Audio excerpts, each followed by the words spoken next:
Ang vlog na ito ay ikaw na bahala humusga kaibigan kung may kwenta ba o wala. Dahil wala na naman tayo magawa ngayong araw, nag-edit na lang ako ng video. Matagal na tong video na to pero i-edit ko to para sa'yo. Wow! Char! Today is the day nga pala mga kakog. Dahil ngayong araw tayo i-interviewin ng isang international shipping company. Kaya kailangan decente tingnan si Kog para naman di tayo mapahiya dun par. Syempre outfit check muna tayo bago tayo pumunta dun. Time check nga pala, alas 3 ng madaling araw yan. Kaya kailangan na natin sumibat dahil malilate na tayo. Mainam na yung maaga at tayo ang mag-aantay. Kesa naman sila pa ang mag-iintay sa atin. VIP ka ba par? Nagigets mo ba mga pinupunto ni Kog? Char! At di rin nagtagal, nandito na rin kami sa aming unang destinasyon.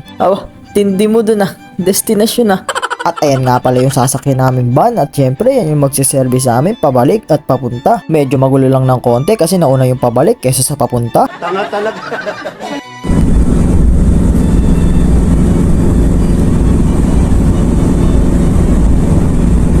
Time check 6 AM in the morning. English? At sila nga pala yung mga kasama kong sumabak sa madugong interview. Pa-chill-chill lang yan mga yan, patulog-tulog lang. Char!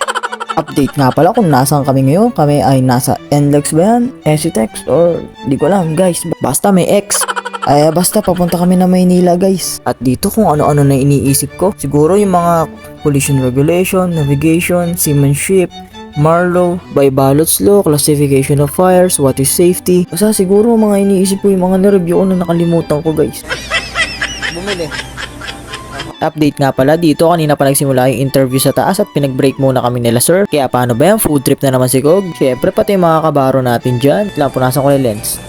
At di rin nagtagal, umakita din kami kasi syempre time is gold. Bawal kasi talaga babagal-bagal dito lalo na sa oras ng interview. Sa simpleng pagsunod pa lang sa oras makikita na nila kung responsable ka. Kaya bawal tutulog-tulog dito par. Kaya kung sa simpleng pagsunod hindi mo magawa, ay naku po, yawa.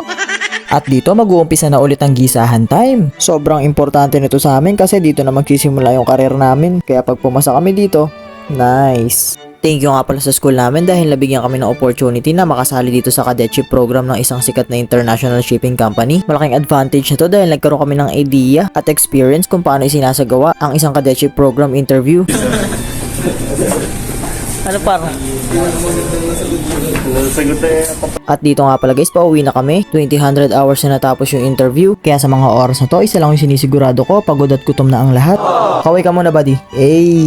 Kailangan kahit anong mangyari, all goods pa din par. Paano ba yan? Sisibat na kami dahil malayo pa yung uuwian namin. Maraming salamat dahil tinapos mo yung video ko. Abangan mo na lang ulit yung susunod kong video kung gusto mo. Sige, hanggang dito na lang. Mag-iingat ka palagi.